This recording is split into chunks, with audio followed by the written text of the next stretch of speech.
Hello, everyone, and welcome to the House of College Hoops. We've got a very special collab podcast for you guys today. This is the ECB / Basel Pod Super Show. We've been coming at you all season long with top college basketball coverage at the House of College Hoops. And after this weekend, we're done. There's 2 more games on Saturday and then 1 more game on Monday, and then the season will be over. Okay, well, the crown is still going on, Sam. Yes, the crown is still going on. The NIT is actually going on right now as we speak, right? The NIT final. I'm watching so Heat still Grizzly. I'm watching Heat Grizzly, but yeah, sure. Yeah. Look, there's a lot of stuff going on. The women's final is going to be on Sunday. The women's final 4 is going to be on Friday, but this is a Super Show combined podcast to talk specifically about the men's Final Four, our thoughts of the tournament so far leading up to this moment, and then our thoughts on how this year's Final Four will go down. So starting off, I would like to kind of go around the horn here. I know there's been a lot of discussion about the quality of this year's tournament, specifically in relation to, how it's, played out in terms of NIL, conference realignment, just kind of the current state of the hierarchy of college basketball, with a lot of people saying that it's been chalky, and a lot of these things that we've talked about, the NIL, the conference realignments of it all, they've had a huge part to play in the chalkiness of this year's tournament. This is only the second time in history, the first since 2008, that all 1 seeds have made the men's Final Four. So for you guys, starting off with you, DeRosa, in terms of quality of this tournament, both either quality of play or quality of the matchups, how have you felt so far this year? I mean, the games haven't been super competitive. We've had some really good games, especially in the later rounds. But I was at the Tennessee-Houston game, and that game was just really never competitive. But that was just because Houston was so dominant. They were, truly excellent in that game. But in terms of that side of things, sure, yeah, it hasn't been the best tournament in the world, but I'm very excited for these games. We got the 4 best teams that they've been all year.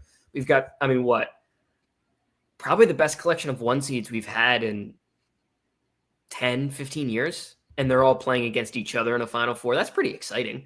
In terms of the whole NIL conversation, believe it or not, that's very overblown, because a lot of the people who don't really follow the sport don't know that the highest budgets were Kansas State and BYU, and those teams didn't make the tournament.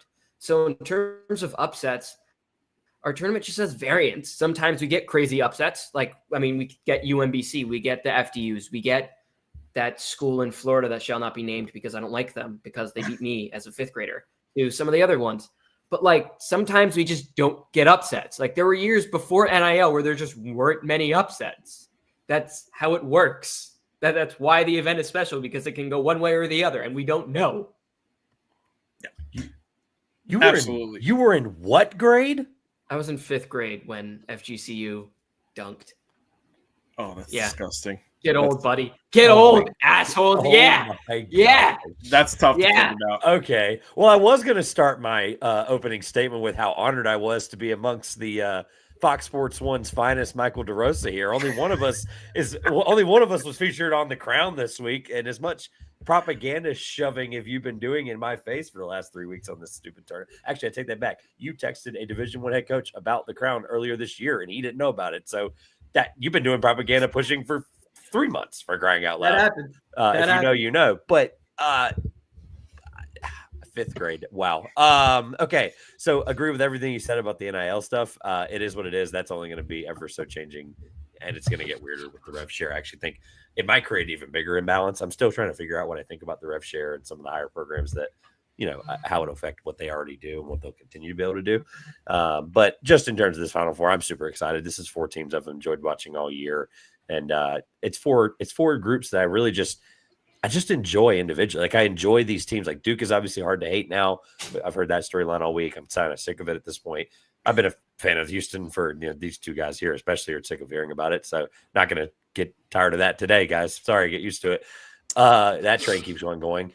And then, with Florida, it's my trendy national championship pick. It's everyone else's trendy national championship pick. And then Bruce Pearl's just so much fun to watch. Like just in general, Janai Baroom, that whole ordeal. So for every different reason, those 4 teams are really fun to watch individually. That's actually what I'm excited about. It's just, I don't have a reason not to like root against any one of these teams or to root against them. Absolutely. Josh, any thoughts on this year's tournament as of now? DeRosa, well, both of them laid it out nicely. This is the weird year because it's only the second time ever where we've had the 4 best teams in college basketball are going to vie for a national championship this weekend, and of course on Monday for the national championship. And we talk about it, and we've talked about it for years on the ECB podcast about how hard, and we've even talked with various coaches about it, Dusty May, Coach Para, vice versa, or so on and so forth this year, about the best teams don't always win in this tournament. Like, it's so hard. I think people always forget, and we try to lay it out.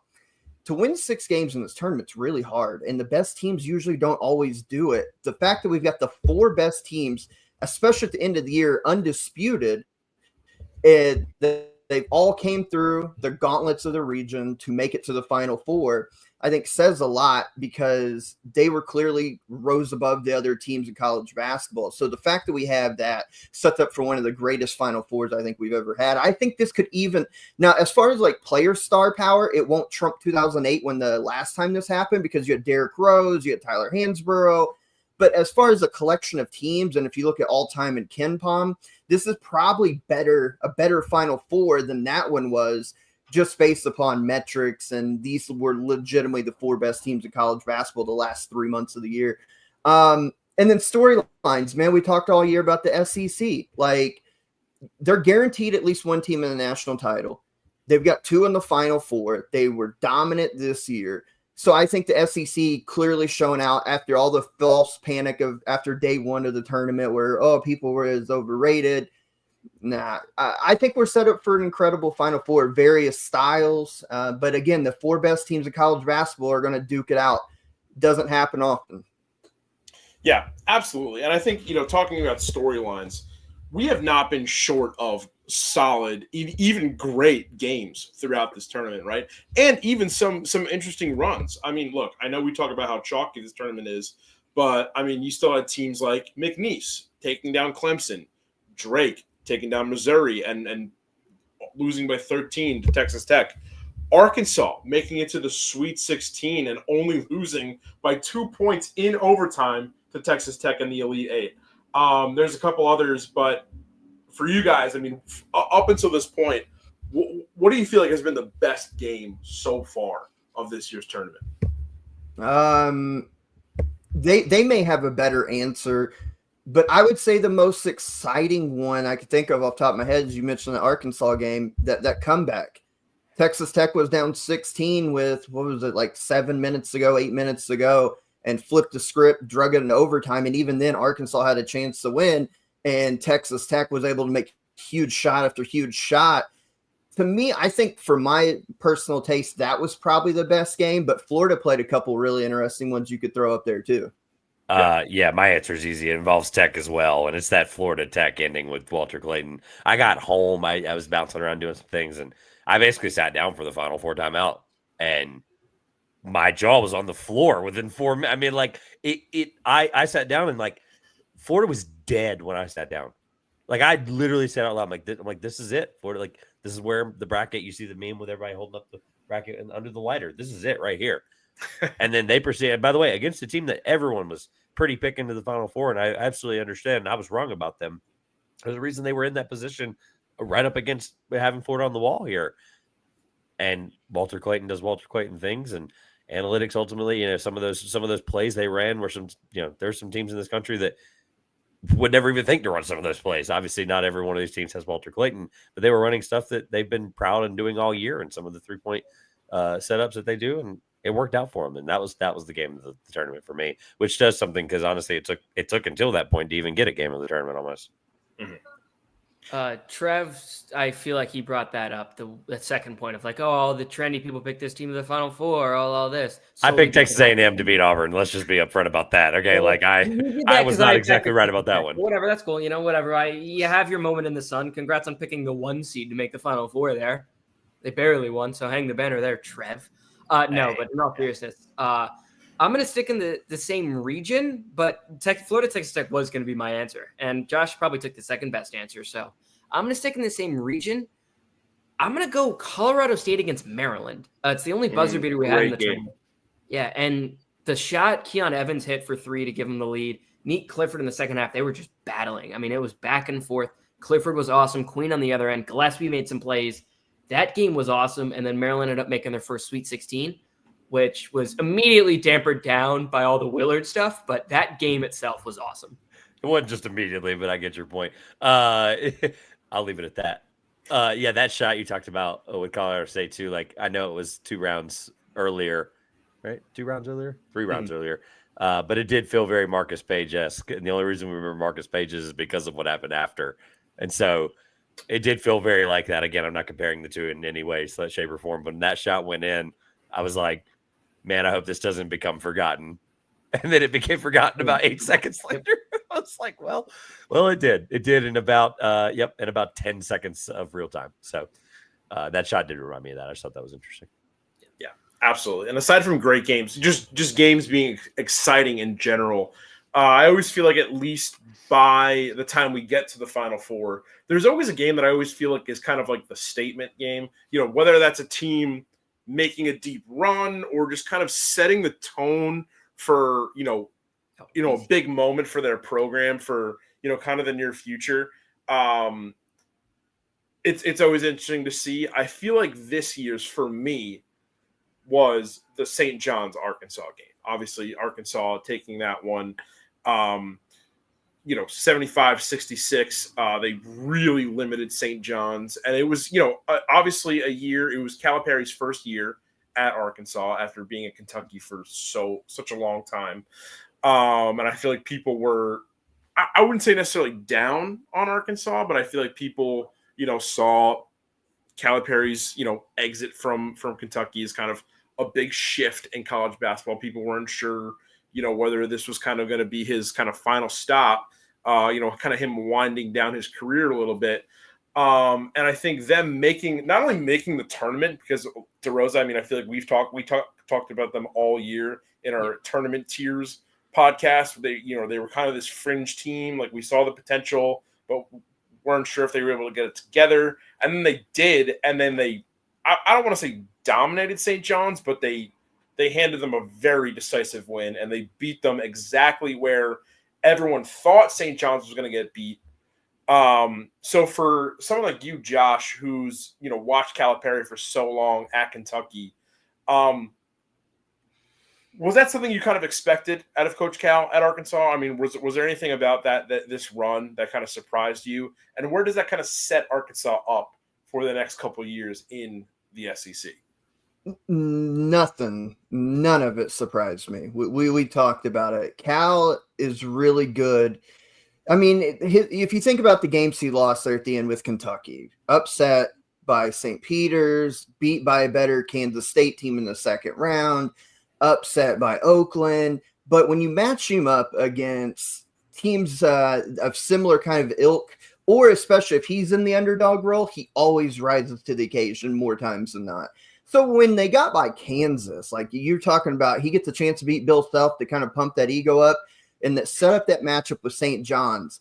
Like, I even still on our show predicted St. John's would win that game, but we talked about it pretty in depth. Like, would not shock me if Arkansas wins this game because look, he had them playing their best basketball at the end of the year. The final month of the year, Arkansas had figured it out. They had shortened their rotation. They had went to more Jonas Adu. Trevon Brazil had been playing better, making threes.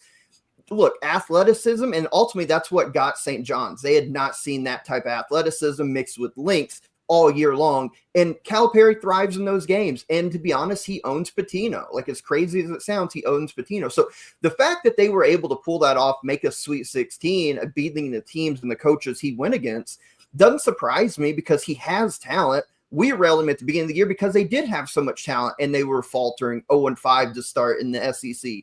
But the talent was there. Cal thrives when he feels like he can be an underdog. So the run to Sweet 16 doesn't surprise me necessarily. And where does it set him up in the future? I don't know, because Cal's going to bring in talent. They've got a good recruiting class coming in. They've not yet to do anything in the transfer portal, but he eventually will. He'll bring another super talented team in, but is it going to be more of the same? Like his teams here lately, at least in the last 5, 6, 7 years, struggle in November, December, figure it out in conference play. I think we'll see more of that. I don't think we're going to see an Arkansas that comes out and just steamrolls teams and the number one team in the country. But by the end of January, they'll start to figure it out, and we'll be back here again next year in March, and maybe not a 10 seed. If everything goes right, there should be a top 4 seed, but they'll figure it out by March, and we'll talk about them again about, oh, man, they can make a run here, because that's just what he does. Yeah, till I see a built-out roster, I get the general consensus of the idea. It is just, I mentioned this a few weeks ago. I do think it's really funny that basically what saved their whole season was a win we're up. So I guess Kentucky, you can thank Kentucky for Calipari's success in Arkansas. And as gross and convoluted as this whole argument is, or this whole thing has gotten with the fan bases and how much they talk about each, it's just kind of funny. I just think it's really funny how that story interloops itself. I won't get into it, but I did look up the record between the two, and it is actually a lot closer between Calipari and Pitino than I even thought as well. Yeah. One thing I will mention to Sam's point about, and what I'm going to say, by the way, is completely hindsight being 2020, right? To answer your original question of like team, basically a program that's kind of setting itself up from a good tournament run and moving forward, right? When obviously the question is rooted in good faith, but it's really difficult to even really think about how programs are, especially with not only what the transfer portal people are going to talk about, but the coaching carousel. That's been a huge point of conversation this offseason, because it involved a lot of teams at the mid and low major level. But I mean, 40 to 60 guys move every offseason now. And the one that I think is really interesting, and I wouldn't have had this answer 12 hours ago, even probably, is Ole Miss. Ole Miss beating Michigan State. They would have been in the Elite Eight. And then their coach was on the fence of leaving to Texas A&M today. And then he just gets, all this is, fair and good until we actually see the check. But their entire, they just got a complete commitment from their entire basically athletic department and NIL collective that they're going to basically triple his salary and this and that, get the NIL. I'm paraphrasing some of this as well. And then the assistants get a bonus and yada, yada, yada. And they basically get the largest commitment in Ole Miss basketball history. And so, I don't know, combine that with a Sweet 16 and the way Chris Beard can recruit, Ole Miss seems to be set up in basketball just as damn good as they are in football sometimes. I like that answer a lot, actually. I like that without seeing a roster too. Yeah, of course, exactly. And I tried to keep that in mind because it's really hard. No, I like that. The base is there with Chris Beard. Everything you laid out is there to win. I also forgot the fact that it was a 3-point loss to Michigan State. Like that was where my answer started. Was like, okay, well, they really almost won the game. Yeah. I mean, well, it would have been a 6-point loss had that guy not hit a shot last second, which hypothetically speaking, someone else over. So thanks again, Trevor. These are all not on purpose. This is the best. Yeah, part. Yeah, I know. My answer to this question, maybe I'm interpreting it a little differently. It's a great question, by the way. I want to make that abundantly. It's a great question. My answer to this question, I'm looking at the Elite Eight. I'm looking at the East region. Duke laying a smackdown on Alabama. I think that's a statement game of the tournament. For one, what it means for this year, because this isn't the first time they laid a smackdown on a decent team. This is the second time in this tournament they laid an absolute smackdown. One, but two, it kind of gets, and even the Arizona game, they looked excellent. Caleb Love just like single-handedly kept Arizona in that game. If Caleb Love doesn't go superhuman, they also lose that game by 25 points. But also, it kind of sets up the narrative. Like it kind of like there was always that little narrative around of like John Shire's not really a good coach. Ooh, Duke's going to take a step back. They're not going to be the same without Coach K. And they've looked like the best team in the tournament by a country mile. And that, or they haven't played competition either. That's the other thing. Well, they just beat Alabama by 20, and that game really was like a 40-point game. I'm agreeing with you. That was just a real question. And by the way, I'm guilty of this just as much as we all kind of talked about it on that preview. We were like, did Duke get a cupcake? Remember, I think it was a text between the two of us, Josh. It was like, wait, did they ? And then I changed my mind 24 times in 24 hours. But they kind of didn't. They beat up on Baylor, right? If you just look at optics of it, they beat up Baylor, if Scott Drew is head coaching Baylor, I'm never going to doubt them, right? I'm never going to like immediately write them off. And they killed Baylor. They killed Arizona up until Caleb Love had that great second half. And then they absolutely throttled Alabama. Like they kind of didn't have an easy path. They kind of just were that good and ran a machete through everybody. Yeah. Can I lay something else out too? I know, looking ahead to the Final Four, we've talked so much, especially this year, because the high level offenses, and there is something to it. Like none of these teams are terrible offensive teams that we're going to talk about in the Final Four. They're all really good, and that's they're all top 10 in KenPom offense and defense. When you get to Houston, they're all top 5 overall in KenPom too. Yeah, when we get to Houston, the big reason why I've enjoyed Houston this year is because of the offense. But nonetheless, we've spent all this time, like you talk about Alabama and Kentucky and all these great offensive teams. But if you look at the 4 teams, they're all top 10 in defense, to what Trevor just said there. And what Duke did to Alabama defensively was just nightmarish stuff that nobody has ever done to Alabama, at least not this year. And I want to make that a point, too, that we talk about is the fact that, yeah, you have to be able to score the ball. And I've always said elite offense is going to beat elite defense. But the fact that these 4 teams have locked in so much this year to the defensive side of the ball, I don't think that's necessarily a coincidence. Yeah. One thing that really intrigued me about all 3 of your answers. So, Josh, you said Arkansas, right? Mm-hmm. Trevor, you said Ole Miss. And DeRosa, you said Duke. Yeah. All high major programs. Right. I feel like in years past, I would say 10 years ago, let's say, conservatively, there might have been a mid-major in the mix there. Not always, but, I feel like, there's the Wichita States of it all, the VCUs of it all. And not saying that this didn't happen 10 years ago, because it absolutely did. But I think with the way that college basketball is now, and this is not me complaining about it, but just the way it is, there isn't really the idea where it's like, okay, this team's going to make a statement and then they're going to keep building this program like an FAU, right? They're going to make a statement in the tournament. That coach is going to go somewhere else. Those players are going to hit the portal. I mean, FAU specifically, look at how many guys from that FAU team made an impact on this tournament on other programs, right? 3 of the top scorers from that FAU team are all on, I believe it was either round of 32 teams or Sweet 16. Sweet 16, yeah. Which were not FAU. And to give you some examples, which granted, like coach plucking from mid majors has been happening since the beginning of time. Like to be clear, like that's a real thing. However, to your point though about like just the lack of it from this year, especially, let me name you some mid majors that lost head coaches that played in any of these games. Quite frankly, most of them played in the round of 32. Drake lost their head coach. Colorado State lost their head coach. New Mexico lost their head coach. VCU lost their head coach. I'm just going down the line of just second round teams. Like McNeese lost their head coach. Boom, right there. That's 4 examples of round of 30. As in, they won a game to get through that point, and they lost their head coach, and boom, done. Like it's hard to build a program when you're a good, successful head coach because there are schools of any level that can pay more money or say they're going to. And then, it's not really. I don't have like an overarching like argument against it. I just. Like it's harder and harder to build a sustainable winning program at a mid-major level. What Randy Bennett's doing, and you can call St. Mary's and people are going to argue immediately as soon as it came out of my mouth because I didn't say Memphis and I didn't say Gonzaga. So I'm just going to say St. Mary's. People can make the same argument. They're a mid-major. Don't get it twisted. But what Randy Bennett's doing, who by the way has a former player who's a Final Four head coach right now, in Ty Golden, and it's ridiculous, awesome fact I forgot about until this week. But the point being is what he's doing should be revered. Like it should be highly regarded in the highest level. To add on to that point about St. Mary's in particular first, before answering it was also the first one I could think of. Let me just be abundantly clear. Yeah. There's probably a better one, but maybe not. St. Mary's, there's nothing about Gonzaga, how Gonzaga's run. They spend so much on basketball. And basketball is everything there that it makes sense that Gonzaga is one of these elite mid-major programs. And at High Point, for example, is trying to be East Coast Gonzaga. That's more or less what they're trying to do. Correct. There is nothing about Moraga, California that screams winner. There's nothing about St. Mary's, that really small school, that screams winner. It's just Randy Bennett being one of the best 5 coaches in the country, pretty much. That is how they do it.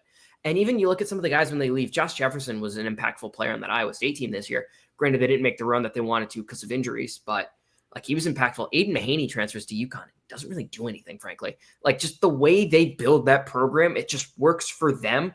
St. Mary's deserves a ton of credit, but to kind of punch back a little bit on your main point, there's always been coach plucking, but that FAU team you mentioned, They also ran it back the next year. It's just, it didn't work then.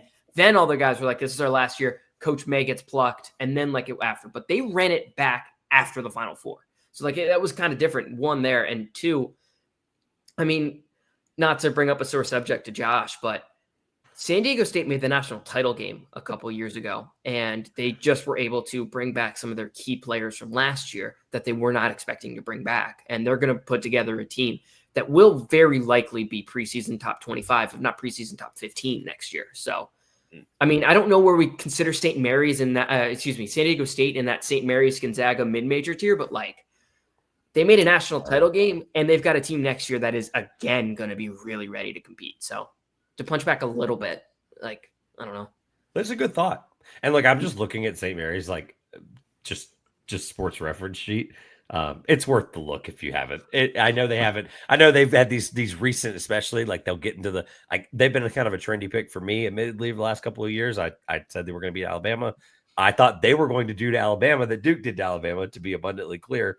And I feel vindicated that was idiotic.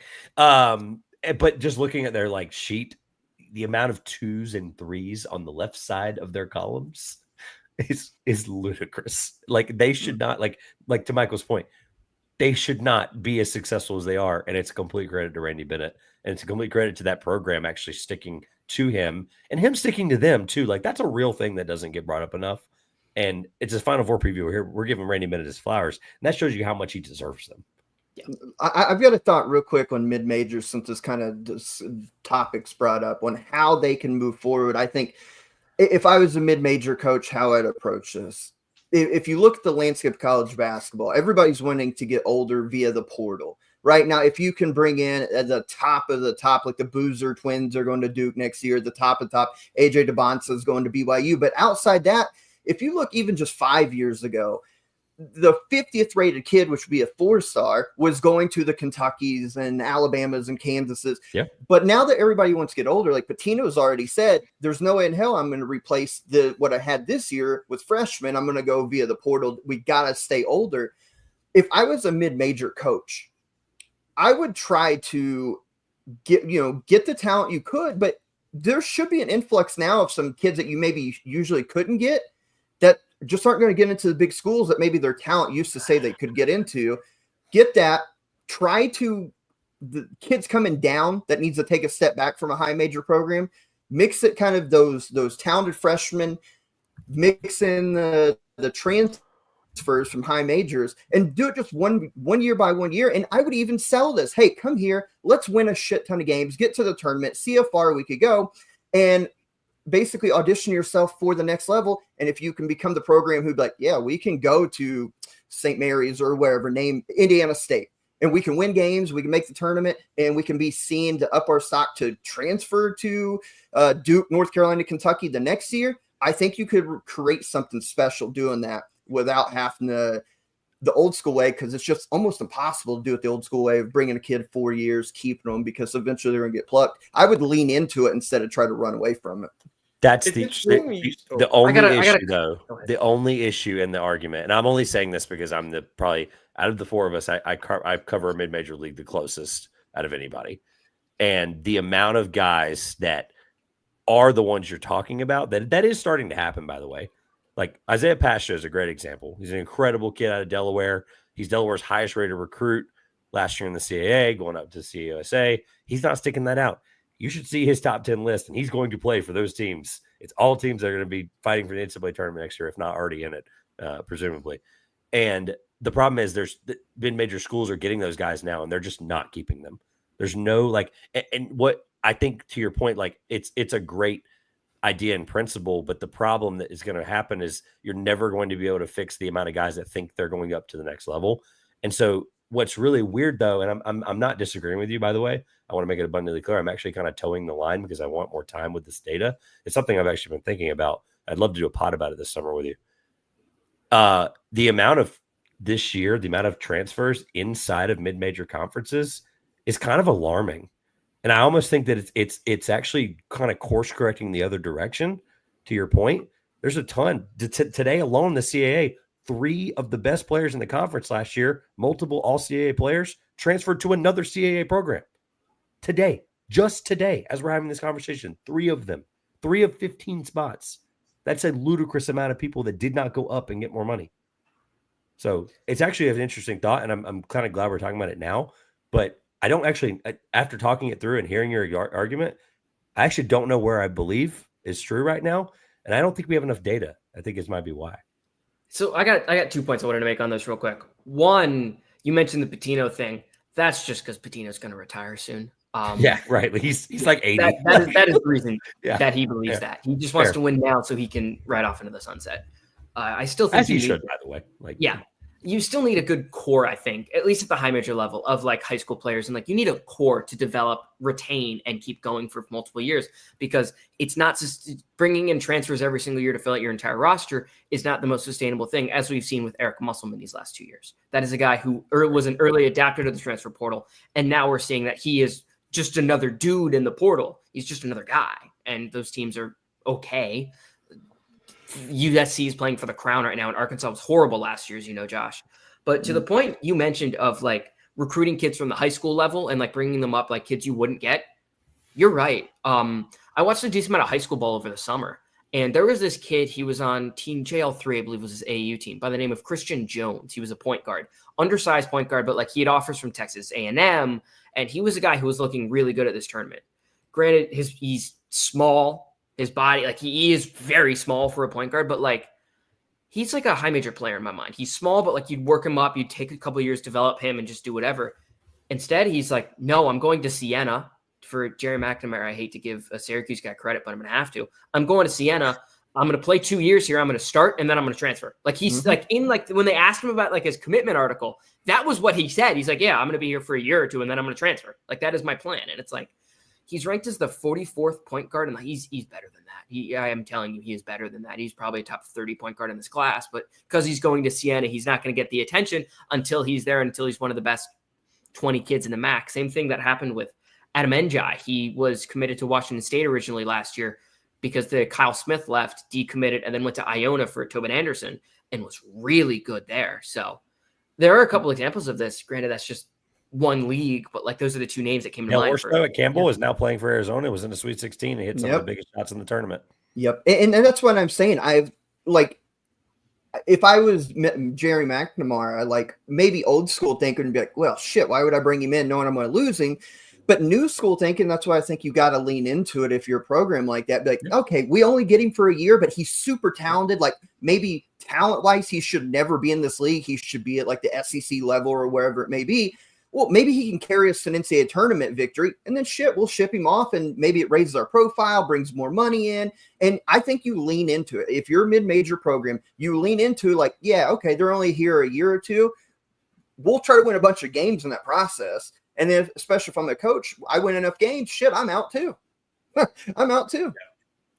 One thing that I thought was interesting, kind of going back to the Patino comment about how that's more of a, because I feel like that's something that's getting a lot of traction, right? That Patino quote about, hey, yeah, he's wrong, by the way. He just wants to win now. That's his philosophy. When you actually look at how these other high major programs are recruiting, it's not the high major philosophy. That's the Rick Pitino philosophy, right? I mean, I know this is not the be all end all, but like look at the ESPN top 100, right? The highest ranked guy at a mid-major school, actually looking at the ESPN top 100 for 2025, the only guy even signed or committed to a mid-major right now is Chuck Love, the 87th ranked recruit, and he's signed to Loyola Chicago.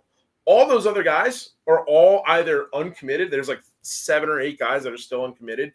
And then the rest of them are all high major schools. And look, they run the gambit, right, of high majors. It's like from Duke to Cincinnati, which I think, as we move into, as the college landscape continues to change, like I think like the definition of high major is going to change too when you're looking at kind of the disparity, just the level of program between the top high major and the low high major. But still, high major is, Big 12 is Big 12 with Cincinnati. So I think it's interesting. No offense to Cincinnati, obviously, but I mean, they kind of deserve it lately. Wow, I did not think that was going to come out when it loaded in the brain. So I threw myself off with that one. moving along. Yeah, to Josh's point, I'm trying to figure out how to land the plane. To Josh's point, there are actually there's a lot of mid-major guys that maybe just don't have the same opportunity at the next level. And so they go up a tier in the mid-majors. I'll give you a perfect example. Brian Moore Jr., he hasn't committed yet, but all crystal balls point to GCU as of last night at 11:15. And he was incredible at Norfolk State. Yep. I'm talking incredible. The only reason he didn't get talked about more is because Howard had a guy that won 92 players of the freshman of the week. All right. And so shout out to Howard. And go ahead, Michael. This is your guy. You're gonna say it? Blake Harper. He's in the portal. He's in the now. portal. Yeah, he's in the portal. And by the way, he's probably going to a high major program. Brian Moore Jr. though is just an example, another guy that just might land somewhere else that we just weren't thinking about before. There's a lot of examples you can sit here and cherry pick, but you go down the line and I'm just going to stick to the stance that I don't think we have enough data yet, that I think it'll be interesting to watch the Siennas of the world and see who really cares. There's some coaches that we know or we can read between the lines a little. There's some that aren't going to be as honest as Rick Pitino. Let's just be honest about that. It's just not going to happen. And Sam, to help get us back to the Final Four, since we 35 minutes in now, I'll put it this way. Everybody keeps talking and panicking about, especially with this tournament, the lack of Cinderella, the mid-majors are going to die. I just feel opposite. I feel like if you were smart and you lean into what the changing landscape is, you could thrive still at the mid-major level. It's just you got to do it different. But there's opportunities, as you mentioned, with the top 100 kids. There's opportunities to go get kids at the back end of that's really talented. Portal guys who are at the high major come down. Mid-majors will be fine as long as coaches and administrators adapt with the changing landscape. If you don't want to adapt, you will die. And yes, the mid-majors will go away, but I think there's chance for mid-majors to actually thrive on a year-to-year basis. I also think part of this, just really, really quick, is we had so many crazy upsets these last few years that people are just used to that. We saw the first 16 seed beat a 1. What was that? 2018? Not long ago. And then the next one happened 2 years later. That didn't happen for 135 games, I believe. And then it happened, and then it happened again. And we all got so used to that. Or 15 seeds winning. It didn't happen in almost a century. Yeah. I mean, it's real. It's exactly. It is kind of funny. I mean this in the most humble way possible. And I'm speaking for the three of you. I am. I'm just telling you right now before it comes out of my mouth. That isn't it just so nice that the people that know what they're talking about in college basketball, that talk about it every day, are the ones saying the Cinderella isn't dead. Mm-hmm. Isn't it so interesting that all of us, again, for those 175 plus watching right now, I'm saying that humbly, okay? But I'm looking directly at the camera when I say this. Do not listen to a single word about an idiot that is telling you college basketball is dying. The ratings were the best they were since 1993 this year. Yeah. Thank you. Yeah.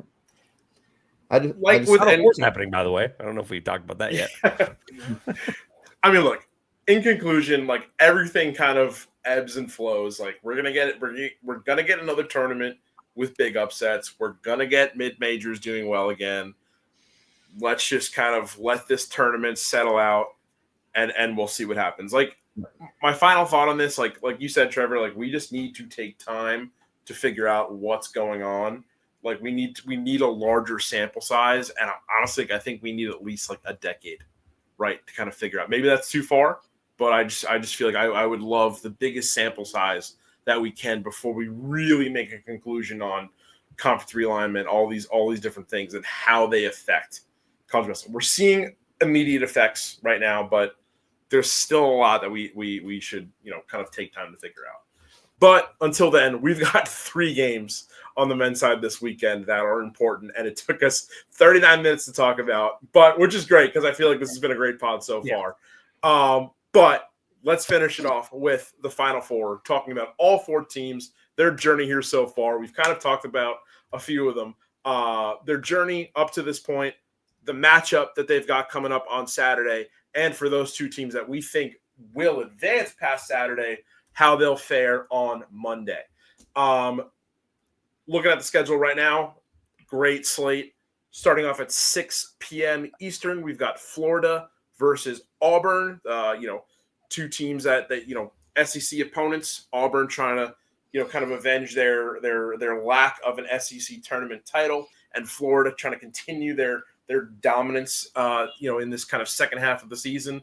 And then tipping off at 8:49 Eastern, we've got 1 seed Houston versus Duke. Let's start off with the Florida-Auburn matchup. We had a comment in the beginning from Don War Damn Eagle. Let's go. Let's talk about the Tigers and their journey to the Final Four. Like I said, they put up a very impressive regular season, going 27-4. But after beating Mississippi in the opening round of the SEC tournament, they fell to Tennessee 70-65. Not the opening round, obviously they got a bye, but in their first game of the tournament, then they ended up losing to Tennessee. But since then, in the NCAA tournament, as the 1 seed, they've taken down Alabama State, Creighton, Michigan, and Michigan State. For you guys, what has been the biggest thing that has carried the Tigers to this moment? Clearly Janai Broome, right? Having a player of that ilk. But I'm going to say, obvious answer, right? Captain Obvious. Start with that one. Yeah. Good. Yeah. Their depth for me, like outside of Broome, their depth, because they go to the bench and they just bring in killers, man. Like you look at the dudes that they bring in, Todd Pettiford is your 6th man, would start on 98 to 99% of college basketball teams. He is an electric scorer, change of pace, extra ball handler. You also bring in a guy like Chaney Johnson as kind of a do-it-all defender, rebounder, makes open shots. Like their depth is real, and they bring in links. They can score, they defend, they push the tempo. So outside of the obvious with Janai Broome, I think Auburn's depth at every spot in the front court and especially in the back court on the wings really makes them dangerous, because if they do miss shots and get in a funk, they can make up for it by getting steals, blocking shots at the rim, pushing it in transition, and they just wear teams down. Like that's what they did to Michigan. That's what they eventually did to Creighton in that second round game. They've done it all year. They just wear you down because of their depth. They'll play 10 dudes, like no problem. They've done it all year. So to me, it's their depth. I think that's their biggest advantage. On top of that, too, guys have bought into their roles. It's been one of the most impressive teams to do it this year. I mean, granted, I'm not, really saying anything wild there when I'm talking about the number 1 overall seed.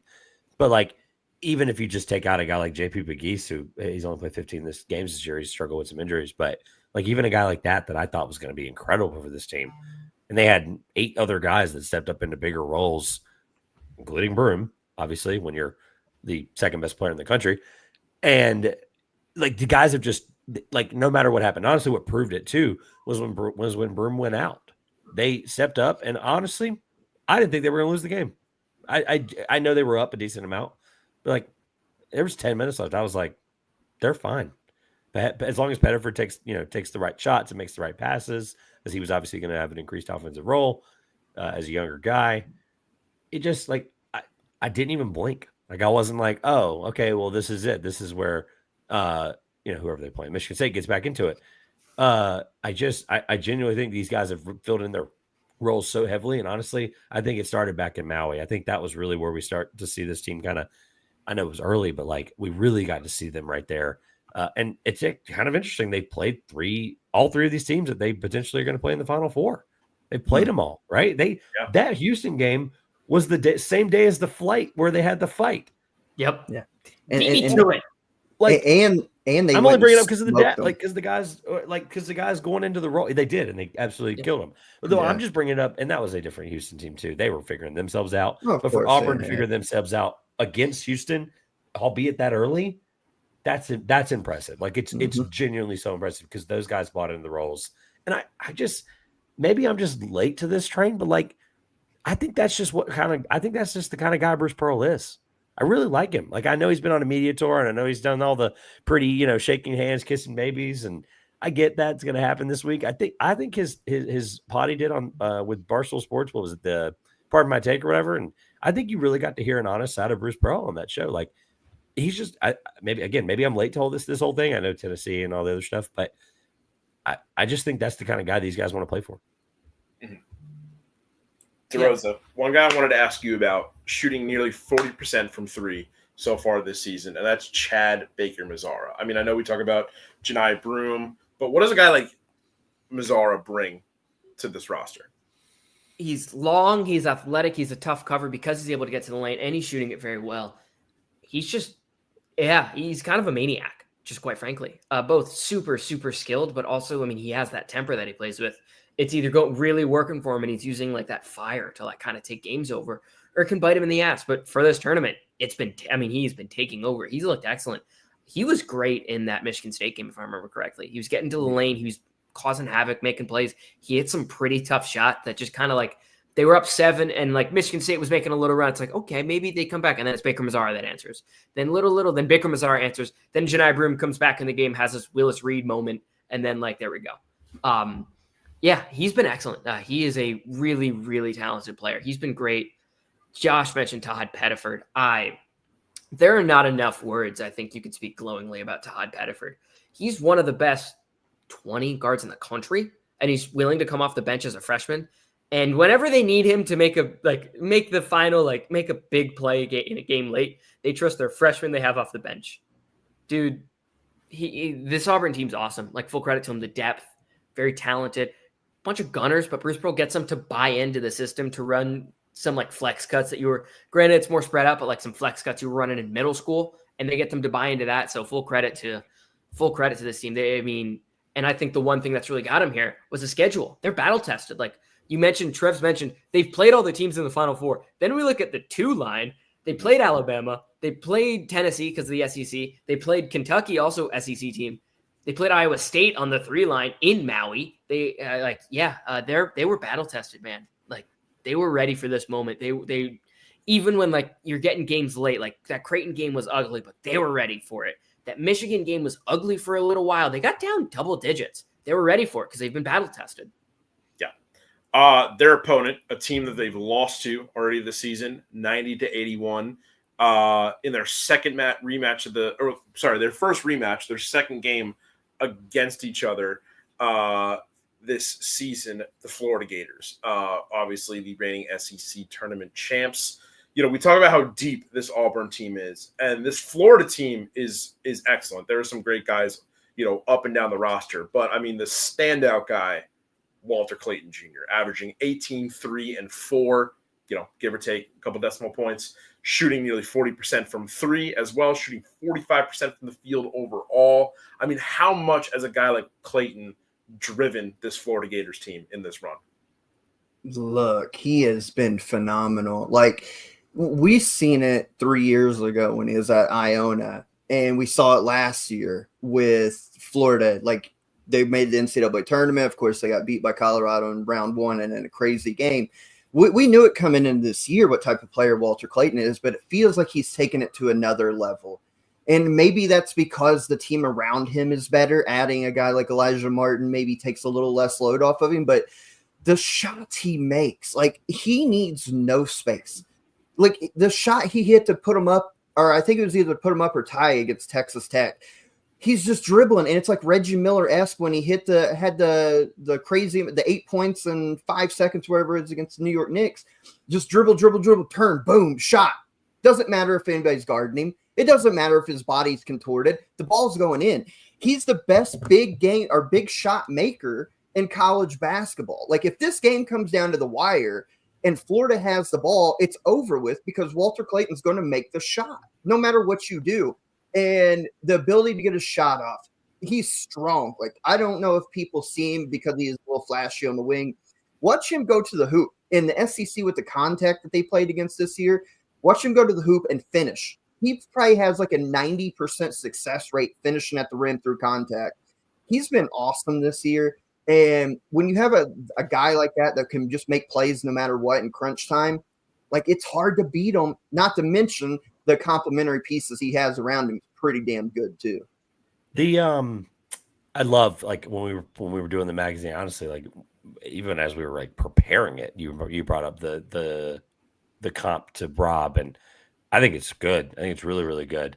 The longer and longer I watched Tahad play this year, the more and more I think, like, Rob was just super, super fast. I'm not saying Tahad's not. Like, Rob was just like, you blinked quick enough, and you were like, oh crap, he's made it 60 feet. And like you think back to like those games early in the year in the Champions Classic, like that game he had where he went off, like that's the one I point to. And like Tahad, I don't think has that yet. Not saying it won't happen. I actually think he's more like John Morant. I know that sounds absolutely ludicrous, but like the amount of control that John Morant has on the ground and quite frankly in the air, I think Tahad is just so much. He feels like he's got a lower center of gravity, and that's what I think makes the shiftiness so fun. And by the way, I'm not saying that just because the Grizzlies and the Heat are in a 2-point game with 2 minutes left on my TV. That's not 100. That's literally not why I'm saying it. But I'm watching John Morant right now as we're talking about Tahad Pettiford, and I'm like, I'm not ceiling, like this is not an NBA draft pod. I get it. But like, that's the guy. If you're getting best case scenario Tahad, you're getting a guy that can control the ball really well. You're getting a guy that can make smart decisions because John Morant's actually really good at that. People going to give him too much flack for that. And then you have a guy that can make any shot on the court. Oh, and also is really athletic. And so, yeah, Tahad's really fun. I just thought I'd throw that nugget in there. It has nothing to do with this game or matchup. It's something that I've been thinking more about, and I'm glad we're talking about it. Yeah, absolutely. DeRosa, this game's down to the wire. Last shot for either of these teams. I mean, who do you feel like is going to put themselves in a better position to advance to a national championship game? It's weird. To the question you asked Josh about Walter Clayton, how important is he to this team? If Walter Clayton's not on this team, they've lost in this tournament already. They've lost in this tournament twice. UConn was the better team in that game. Walter Clayton was just the best player on the floor and just was like, I'm going to throw up 3 threes. They're going in. Deal with it. That was the difference in this game. And so a follow-up question for you on that specifically, I wanted to ask this as well. How could Auburn take Clayton out of this game? Obviously, figuratively, like talking about his, effectiveness. How do you take his impact on this game and neutralize it? I mean, much easier said than done, obviously. I think probably part of your answer is Denver Jones is a very good defender. You just kind of got to have him and just – you're not going to stop Walter Clayton. You just hope you can contain him and just hope he misses some of the shots that he's capable of hitting. Yeah. And make him work on the other end. Make him fight through screens. Make him come off a ton of actions. Make him do a lot that he's got to work too. Texas Tech, I thought, did a very good job of making him work. He just happened to hit that Reggie Miller shot, as Josh mentioned. But, like, Walter Clayton wasn't great in that game until it came to winning time. Like, Texas Tech should have won that game. If they make front ends of 1-and-1s, which, by the way, why are people complimenting Todd Golden for this genius move of fouling twice? They didn't intentionally foul. Those were not intentional fouls. Those were bad defense. It was bad defense. And you put an 81% free throw shooter on the line. He just missed. You put a 70-something% free throw shooter on the line. They just missed. Those weren't big brain moves. They got kind of lucky, which you need to get lucky to advance in this tournament. Every team that's gotten here, they're very good, but they've also definitely gotten some good bounces. Let's be real here. But yeah. Back to like the main point. Yeah, you just got to make them work defensively. That's really it. And on the other end, you hope Janai Broome is just able to muscle around some of these bigs, make Thomas Haw work, who was great at the end of that last game. Hamilton's coming off an injury in his minutes. Make him feel you. We don't know if he's like, I mean, he's probably ready for it, but like, we don't know if he's ready for it. Make some of these guys work. Yeah, this game is going to be fun. These games are all really going to be fun. No matter even in the title game, no matter what combination we get, it's going to rule. Yeah. Here to the point real quick, and I'll piggyback off that just real quick. How do you slow Walter Clayton down? It's good luck because to DeRosa's point, Texas Tech, he wasn't very good until the end, but that's the beauty and the greatness of him is he could play 36 minutes of not very good, 4-minute stretch. He puts 19 points on you and game's over. I think, yes, you have to make him work defensively and wear him out, maybe hopefully get some fouls on him with Auburn's flex cutting and the way their guards can get to the rim and maybe expose him in some pick and roll mismatches or whatever the case may be. I also think when he has the ball, if I'm Auburn, if Florida goes to screens or dribble handoffs, I'm jumping it. Like I'm making him get rid of the basketball and live at least early on with Elijah Martin and Will Richard. Now they're very capable. But again, you got to do something. And if you're not wanting Clayton to get going early, just try your best to get the ball out of his hands. Make the other guys beat you. And if they don't hit shots, then of course you got a great chance. But I just don't think you can because Auburn goes switching on pick and rolls or the dribble handoffs, it's mismatches. Like he's going to cook whoever, especially if a big comes out, he's going to cook them. I just think you have to try to run some stunts at him, double teams. If you switch, it's got to be high and tight. You can't go under. You can't play drop coverage. High and tight, force him close back to the half court line. I think that's the way. Just try to do anything to make him get rid of the ball. Yeah, absolutely. That's going to be a tough game. Let's hold off on predictions until the end. And then I wanted to get into our third team. I'm going kind of, counterclockwise around this year's bracket. And the next team I want to talk about in their second consecutive Final Four, but still looking for their first national championship, the Houston Cougars. This has been a fantastic team led by Kelvin Sampson. They currently have, according to KenPom, the nation's longest active win streak at 17 games. They have not lost since February 1st, that being an overtime loss to Texas Tech. In this tournament, they've taken down SIUE, Gonzaga, Purdue, and Tennessee. They blew out Tennessee, whether or not you think a 19-point win is a blowout or not, but in the Elite Eight. Yeah. You don't have to add the qualifier. That was a blowout. You were there. I believe whatever DeRosa says, he was there. Yeah. It was an uncompetitive game, but now they're taking on a incredibly talented Duke team. DeRosa, you saw this Houston team in person. Why should people not count this team out against Duke? Yeah, that game against Tennessee was a statement. Tennessee couldn't hit anything from the outside the arc. I think they were 0 of 14 in the first half, if I remember correctly, from 3. That was just kind of the game, but Houston is a boa constrictor. They just wrap around you and they just take the life slowly but surely away from you, and they just break you. And in that game, that is exactly what they did to Tennessee. They got on them early, wrapped them, and just fucking broke them. It was really impressive. That's a good Tennessee team on the other side. That's not pretend they're not. They just broke them. The only guy who could get anything offensively was Jordan Gainey. They were running Chaz Lanier off these double pin downs, and they were trying to get him threes. They were running him off the line, running him over to the mid-range looks, and he hit a couple of those, sure, but those weren't the shots he was looking for. They couldn't get him anything, and then Lanier would try to get going in transition. Nothing. Houston was tougher on the glass, much tougher. They just kind of worked them. They just broke them. It was really impressive, and they can do that to anybody. They're outmatched size-wise. It doesn't matter. They're dogs. They can break anybody, and that's what they do. And yeah, in this game, if this game is gonna come down to who can get more stops, the answer is gonna be Houston. If it comes down to offensive rebounding, Houston's one of the best offensive rebounding teams in the country. They're gonna get going on the glass. That's just what they do. And they've probably had, of any one seed, they probably had the toughest road. Frankly, had to be Braden Smith, probably the best point guard in the country. Not to mention in Indianapolis, Purdue and Indianapolis. That's not an easy matchup for anybody, especially with this level of stake on the game. Had to beat Tennessee, who, they were the 5th ranked team in the country all year. And they had to beat Gonzaga, who was a top 10 KenPom team. They've not had an easy road to get here. When we talk about all the other teams, it's this team might have given a chance here. Houston was given 3 really tough draws, and they still made it here.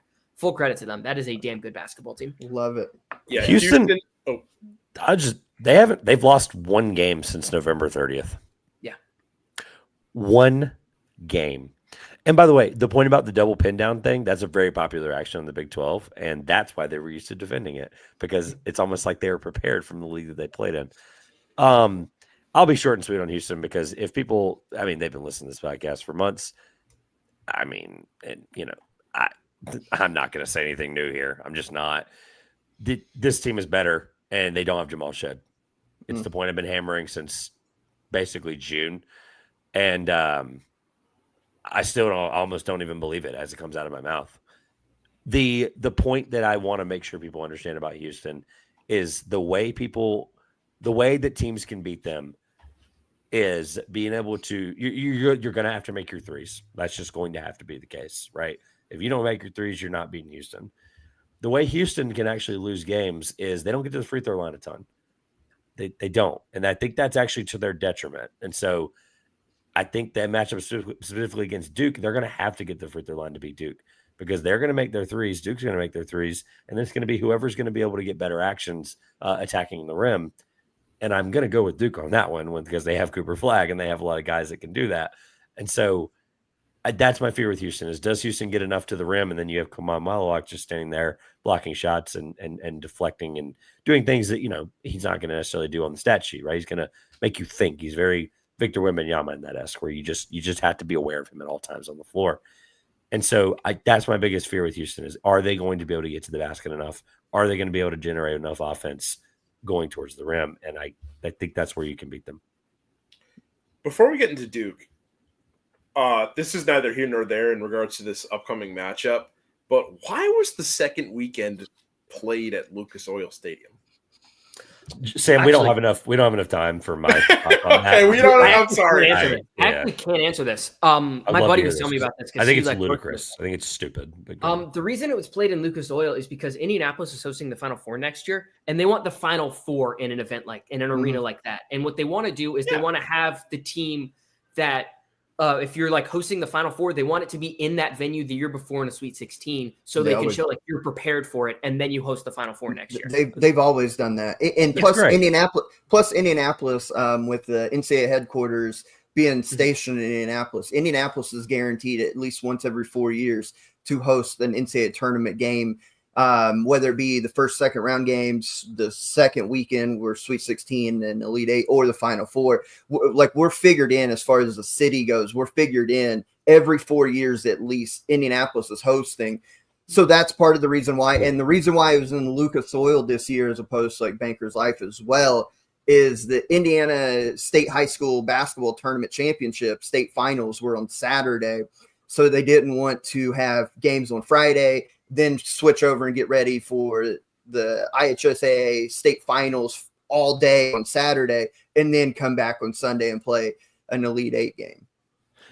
I thought they played that game. Do they not play that championship in Bloomington? I thought they did. No, it's been in Indianapolis. Bloomington, they did that way back. I don't remember. I'm reading the book that I told you I bought. They did that for a while at Assembly Hall in the 70s. Originally, it was in Hinkle Fieldhouse. That's where you hear about the Milan Miracle 54, where you get the Hoosiers movie. Originally, it was in Hinkle Fieldhouse for a long time, and then it switched and went to Assembly Hall. But basically, for the last 40 years, it's been in Indianapolis. All that stuff's cool. Don't put Purdue as a 4 seed, and don't let that dumb. I'm trying to be clean. Don't let that stuff happen again. Houston played 2 road games, and it's absolutely ludicrous and stupid, and I hated every second of it. Hey, speaking of Hinkle Fieldhouse, Chattanooga is up 38-37 over UC Irvine in the NIT championship game.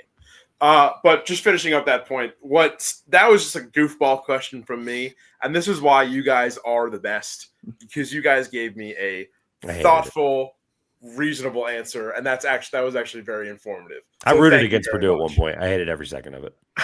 I just felt like it was weird because I felt like you'd want to save your city's football stadium for the Final Four.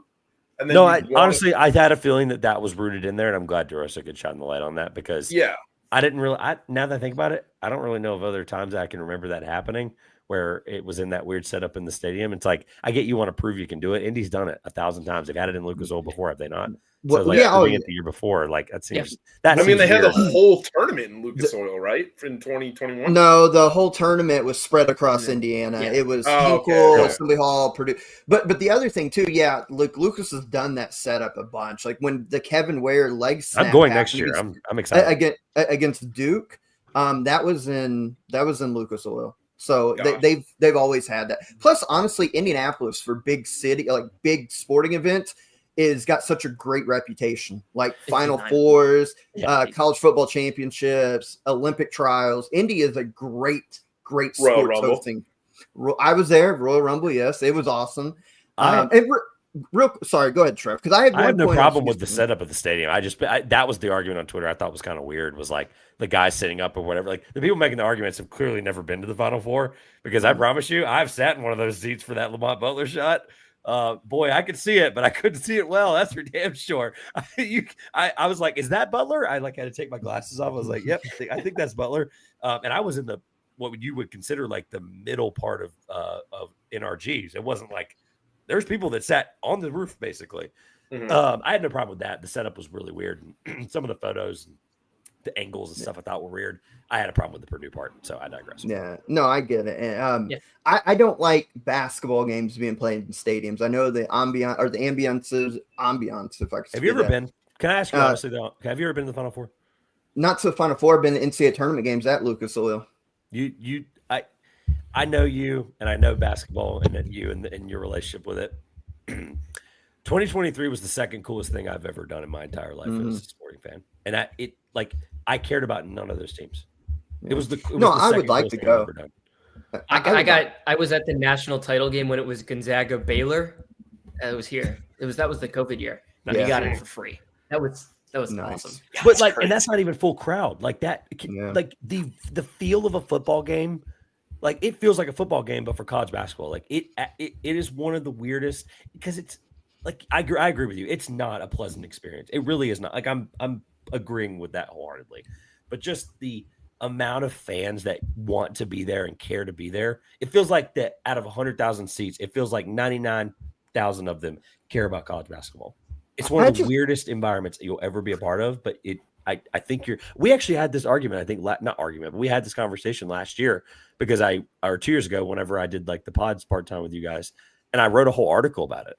Like I wrote like a piece about it. And like I changed my mind 1,000 times, but when I left and the more I reflect on that, like it's one of the coolest things ever because it's in a football stadium.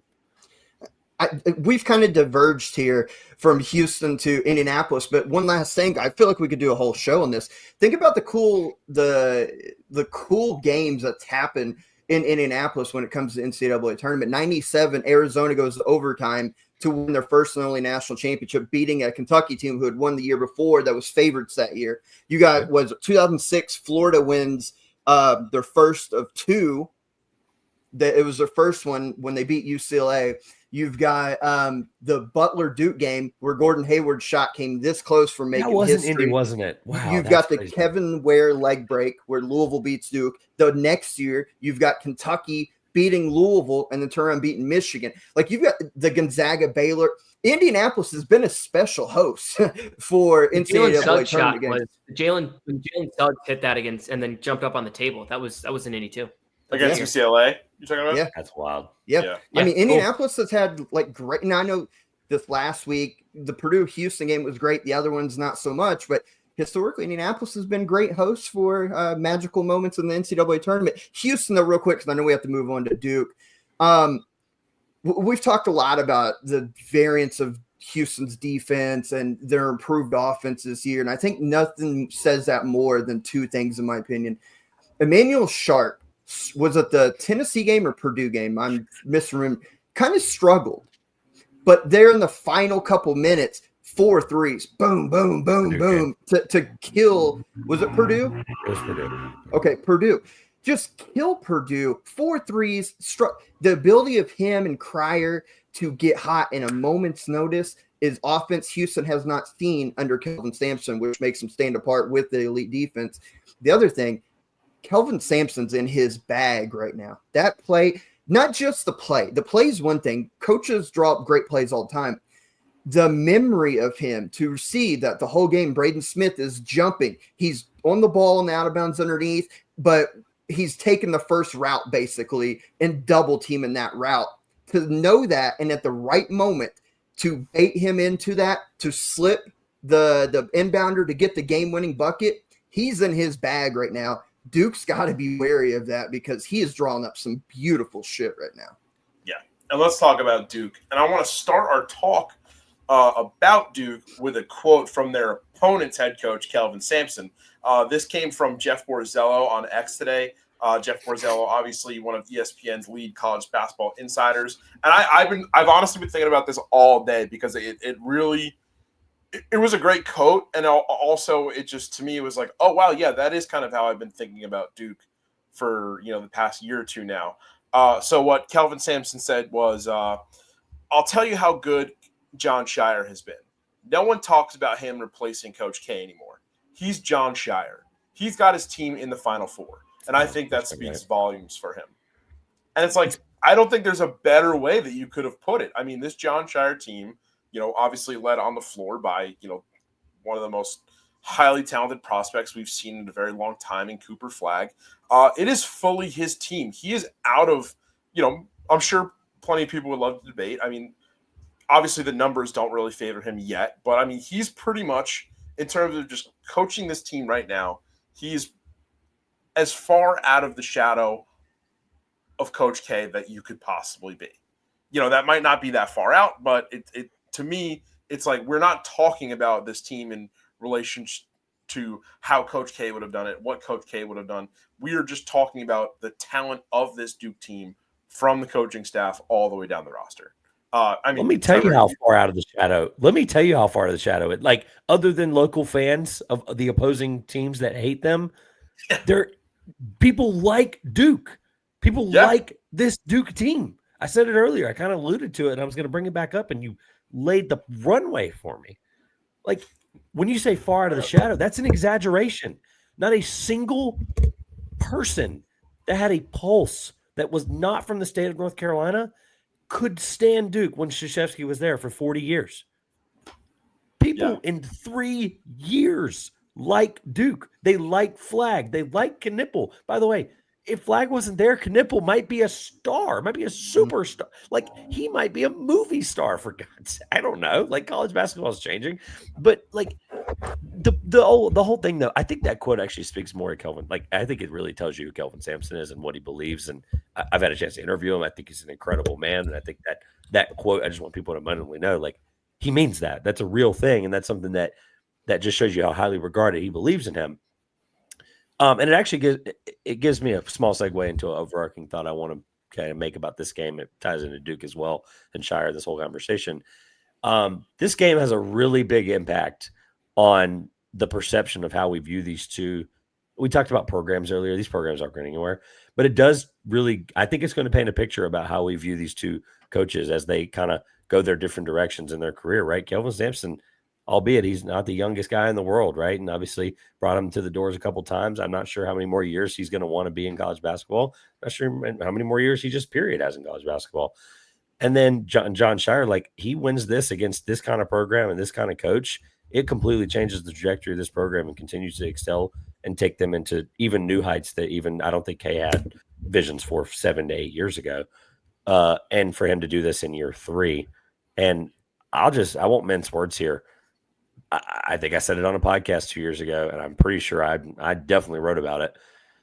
Unfortunately, Sam, if you'd like to go delete these now, please. But I saw Shire early on in the year, his first season, and then I saw him later on in the year against NC State, and NC State absolutely ran them off the floor, and they had like their lowest. I think it's still their lowest first half total under Shire, and I was like, I don't think this is it. I don't think this is the guy. I said it out loud and wrote about it multiple times.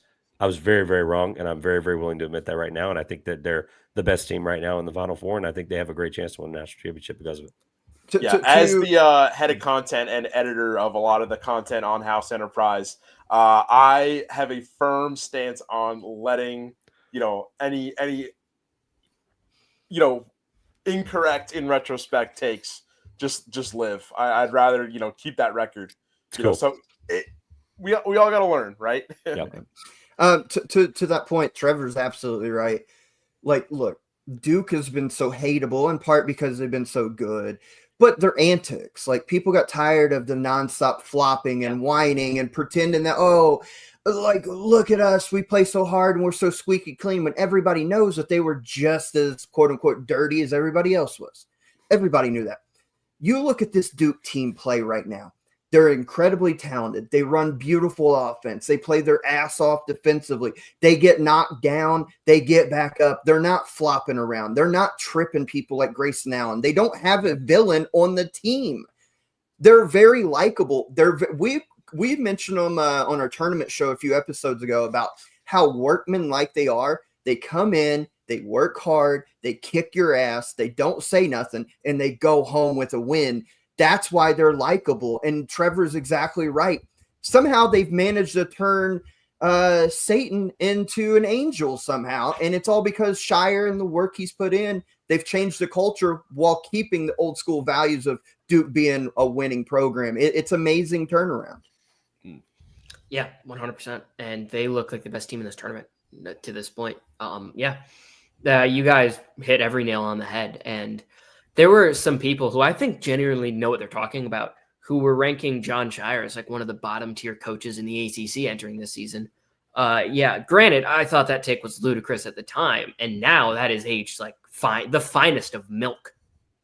What's crazy, he still might be the third best coach in this Final Four. That's actually kind of wild to even say out loud. Like to me, he's the third best coach in this Final Four. It's just kind of ludicrous to even say out loud.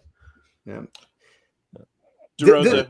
Making picks. I didn't know if we were making picks. I was excited. I was ready. Yeah, go ahead. No, I just wanted to ask because I feel like we've talked about a lot of Duke in terms of like their big picture, but in terms of what we're going to see on the court, DeRosa, this is a great team.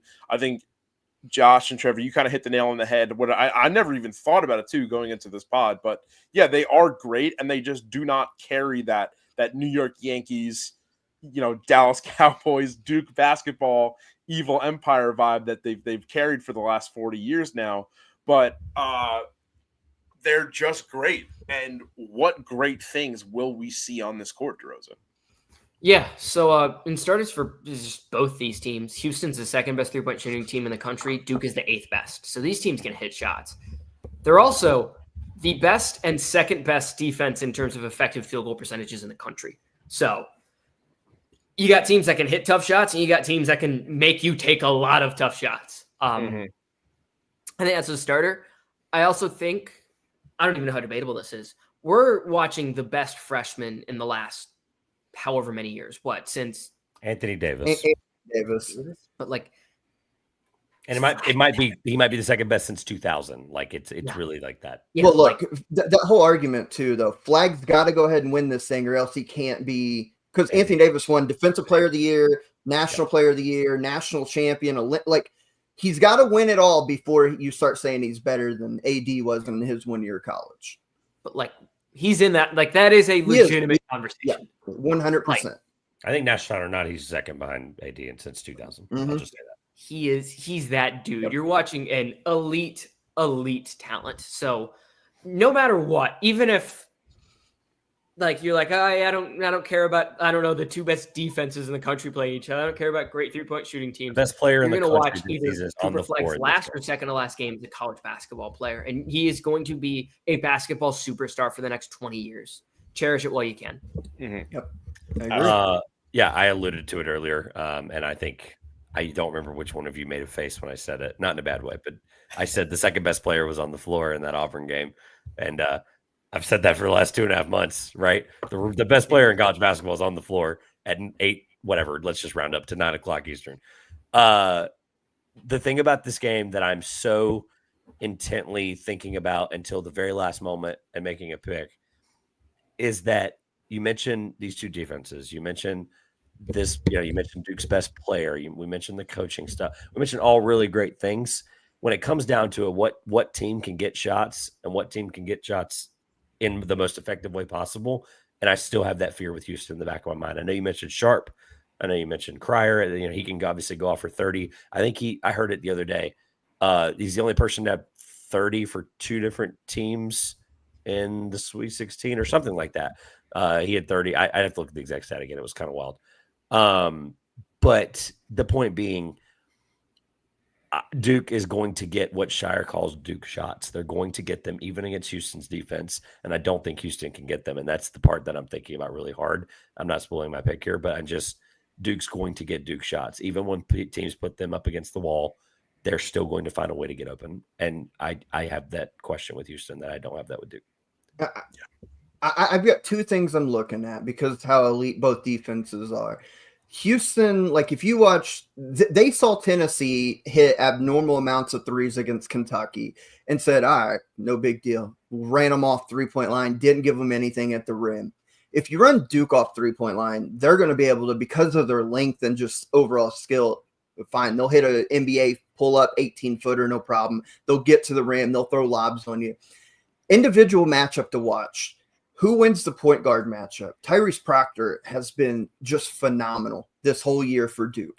He has finally taken the step as kind of that leader as the point guard spot should be on the floor. He's making plays, he's scoring, and his defense is picked up. Milos Douzan has changed Houston. When he finally settled into his role early, mid-December there, that's when they've taken off and just been an absolute wagon. whoever wins that point guard matchup, I think will determine a lot in this game. And the other thing, Duke's losses have came primarily when the opposing team has a big, at least capable of pulling Malawach away from the rim.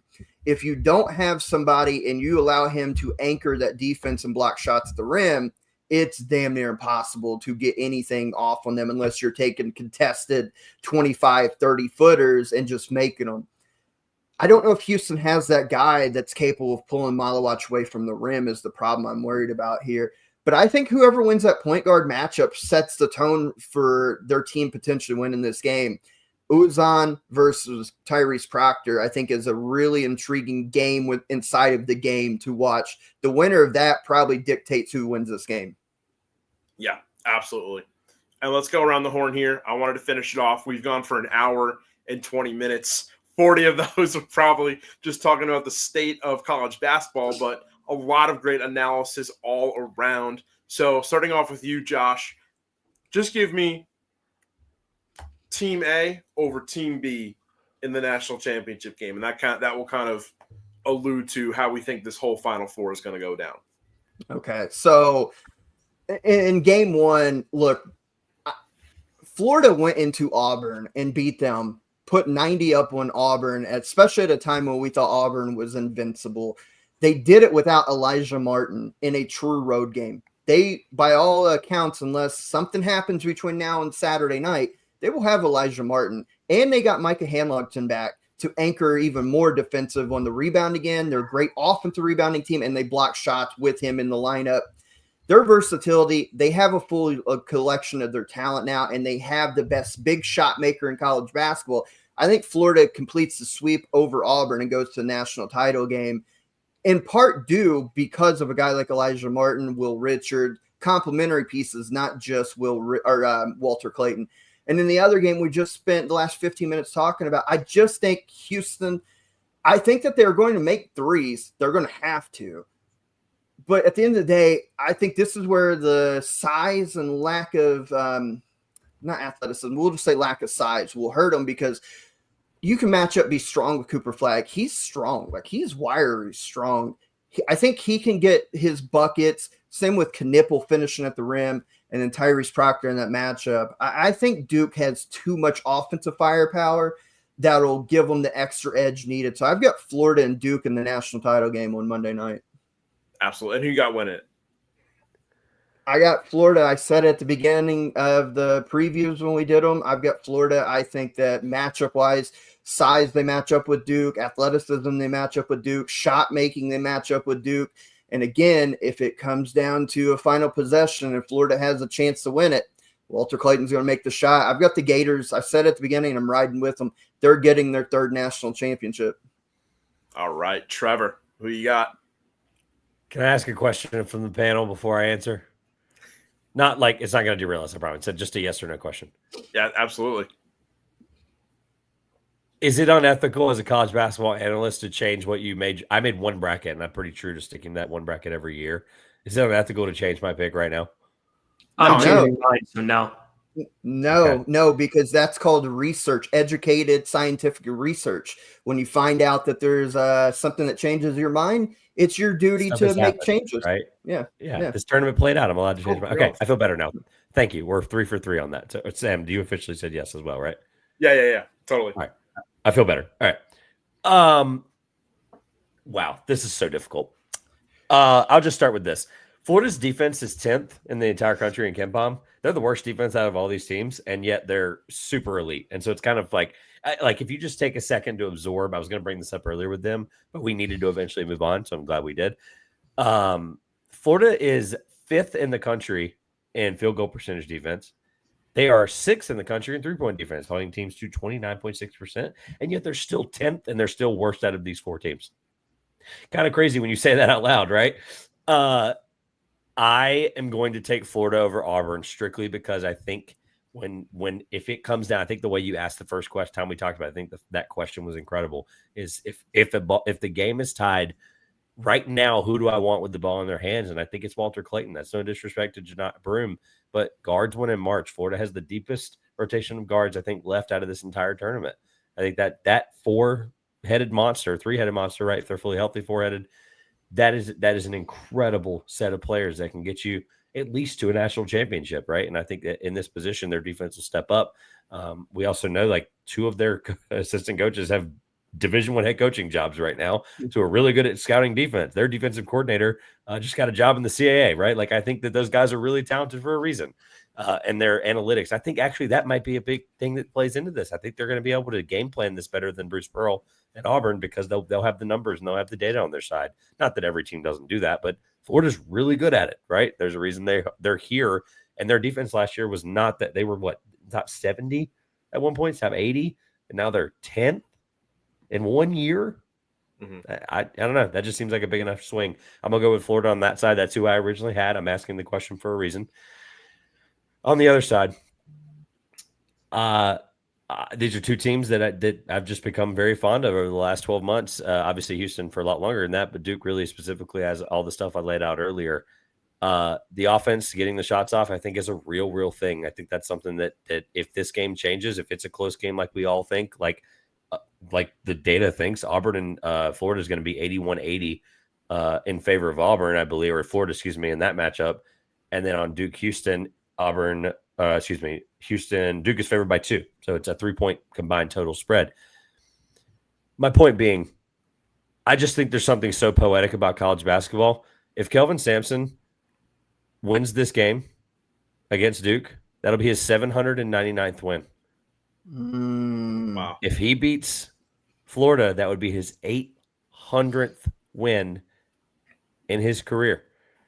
And it'd be his first national championship in his second trip to the Final Four since he took over Houston, a doormat of a program before he took it over since 1985, basically, when Hakeem walked out the door.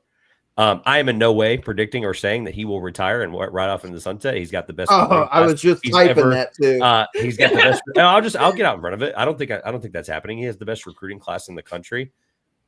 In coming in this year, he's got a 5-star recruit. He's got one of the best talent. He's going to recruit the portal. But I'm just going to say it's not a bank on it necessarily, but I have the Houston Cougars winning the national championship. I had Florida Houston before the bracket started.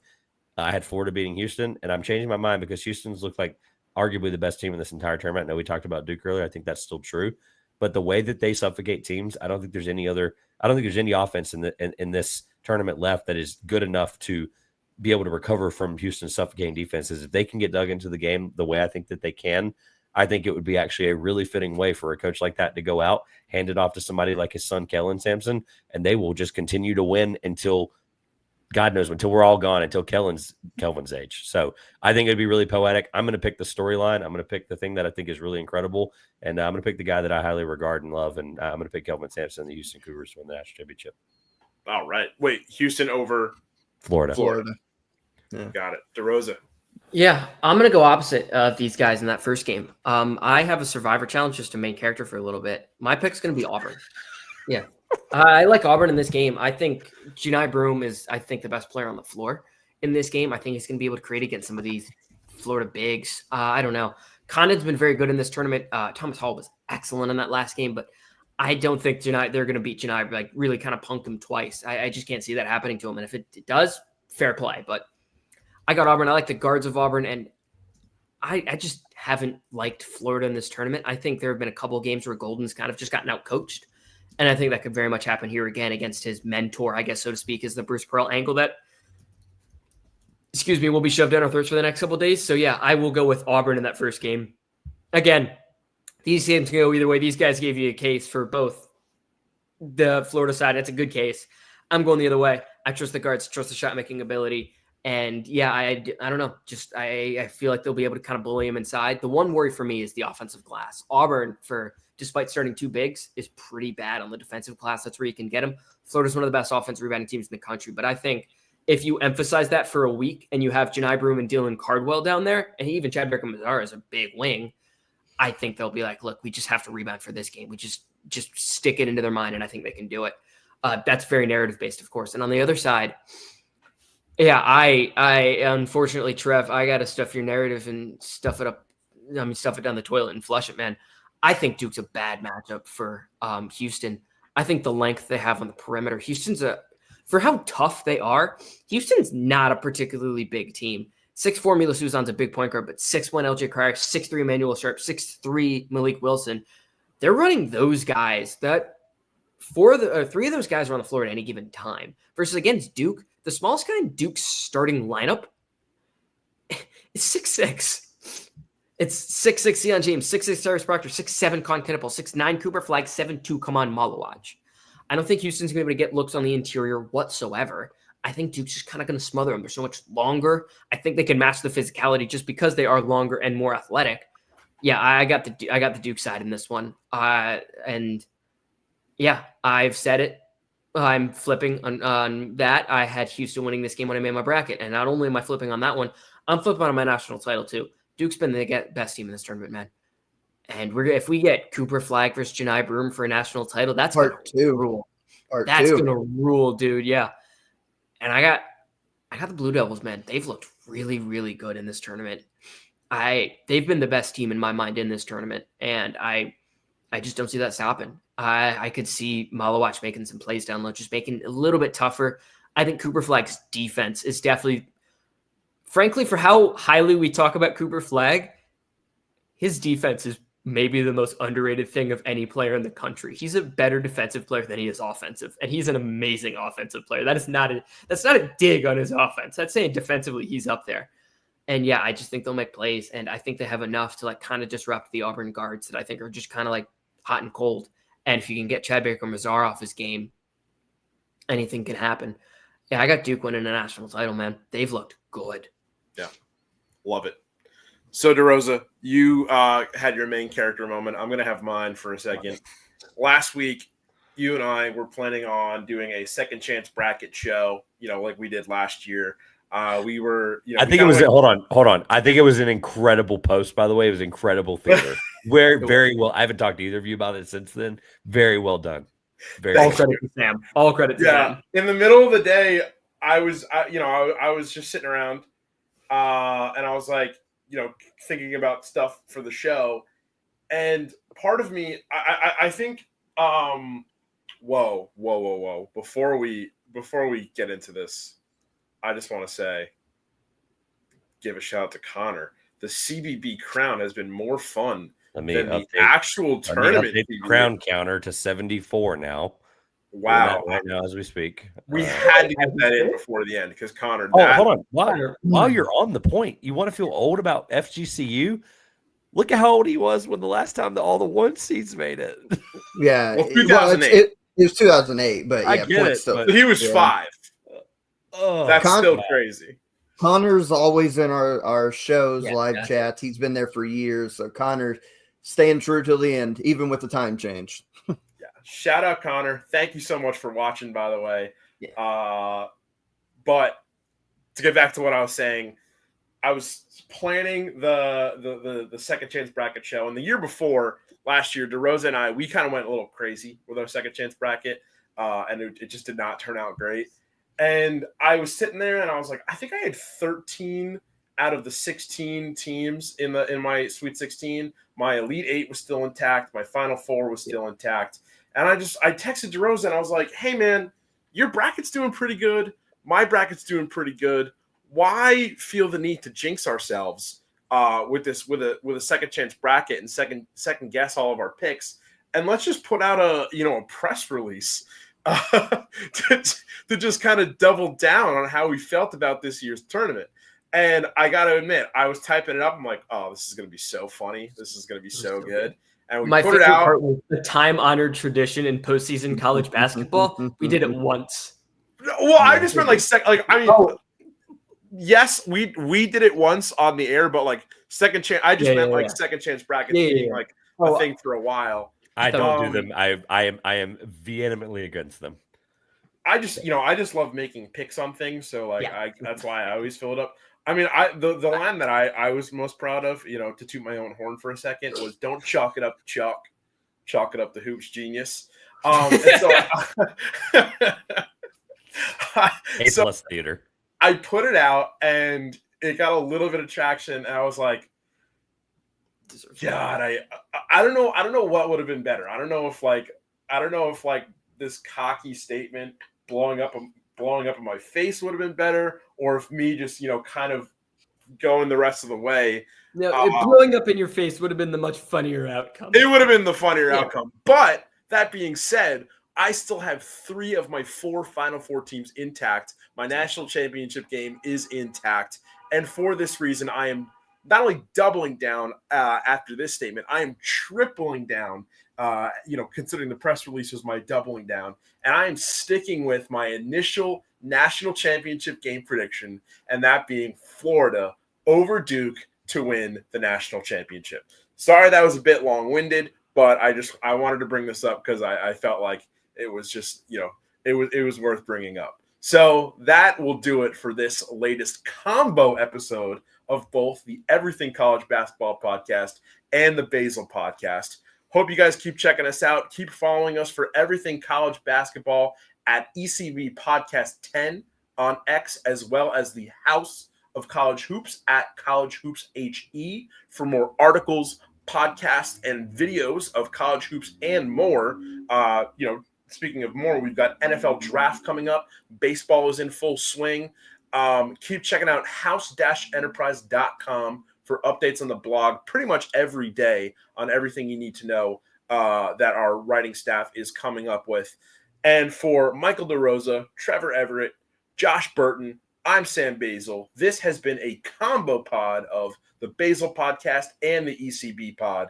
And we'll see you guys next time. See you down the road.